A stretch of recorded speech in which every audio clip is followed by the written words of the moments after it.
పెడుతూ నాన్ డీబీటీగా కనీసం 1,07,000 కోట్లు వేసుకున్నా కూడా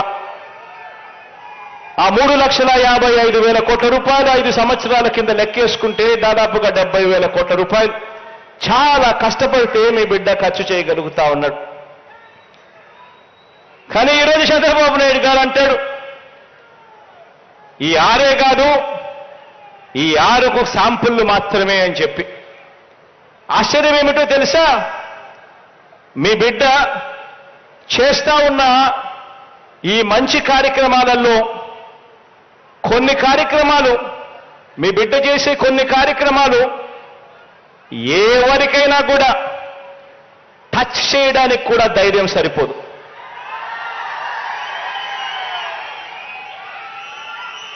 అలాంటి కార్యక్రమాలు మన అవ్వ తాతలకు, వికలాంగులకు, వితంతువులకు ఇచ్చే సామాజిక పెన్షన్లు, 3,000 రూపాయలు ఇచ్చే సామాజిక పెన్షన్లు కానివ్వండి, వ్యవసాయానికి ఉచిత విద్యుత్ 9 గంటల పాటు పగటిపూటే ఇచ్చే కార్యక్రమం కానివ్వండి, ప్రతి పేదవాడికి సబ్సిడీ మీద బియ్యం ఇచ్చే కార్యక్రమం కానివ్వండి, ఆరోగ్యశ్రీ, ఆరోగ్య ఆసరా 108, 104 కార్యక్రమాలు కానివ్వండి, గోరుముద్ద కానివ్వండి, పూర్తి ఫీజు రీయింబర్స్మెంట్ ఇచ్చే విద్యా దీవెన కానివ్వండి, వసతి దీవెన కానివ్వండి, సంపూర్ణ పోషణం కింద గర్భిణీలకు, బాలింతలకు, 6 ఏళ్లలోపు పిల్లలకు పౌష్టికాహారం ఇచ్చే కార్యక్రమం కానివ్వండి, ఇలా ఈ 8 పథకాలే దాదాపుగా 52,700 కోట్ల రూపాయలు అవుతుంది.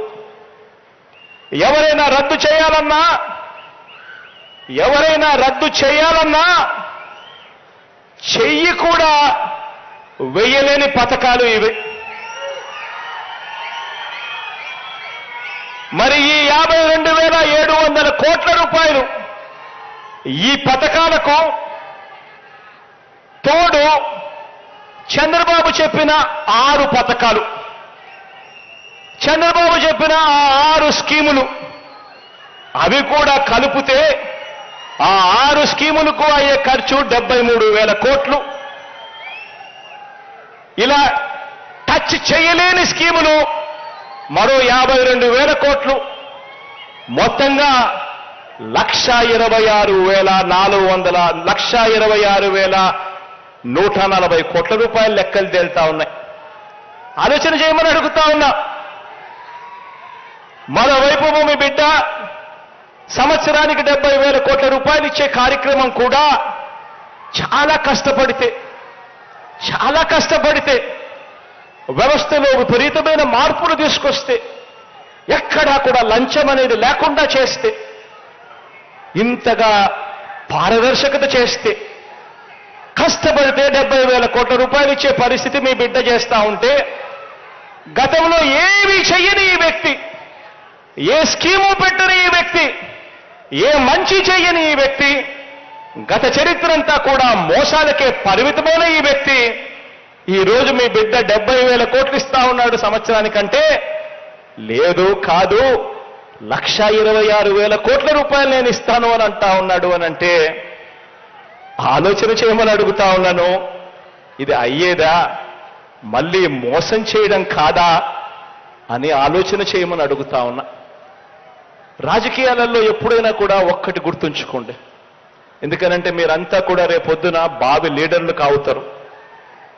ఈరోజు మీరు చేస్తా ఉన్న మీ సేవా కార్యక్రమాలు రేపొద్దున మిమ్మల్ని అందరినీ బావి లీడర్లుగా నిలబడతాయి. కానీ ఒక్కటి గుర్తుపెట్టుకోండి, లీడర్ అనేవాడు ఎలా ఉండాలి అనంటే, లీడర్ నోట్లో నుంచి ఒక మాట వస్తే ఆ మాట కష్టమైన నష్టమైన ఆ మనిషి ఆ మాట మీద నిలబడతాడు అన్న నమ్మకం ప్రతి పేదవాడిలోనూ ఉండాలి.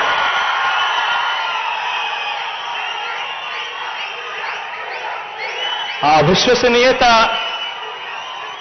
విశ్వసనీయత ఏ రోజైతే ఆ లీడర్ ఇవ్వగలుగుతాడో అప్పుడు ఆ లీడర్ను నమ్ముకున్న ప్రతి కార్యకర్త, ప్రతి అభిమాని, ఆ అభిమాని వాలంటీర్ అయినా కూడా కాలర్ ఎగిరేసి అదిగో మా లీడర్, ఆయనే మా స్ఫూర్తి అని చెప్పే పరిస్థితి వస్తుంది.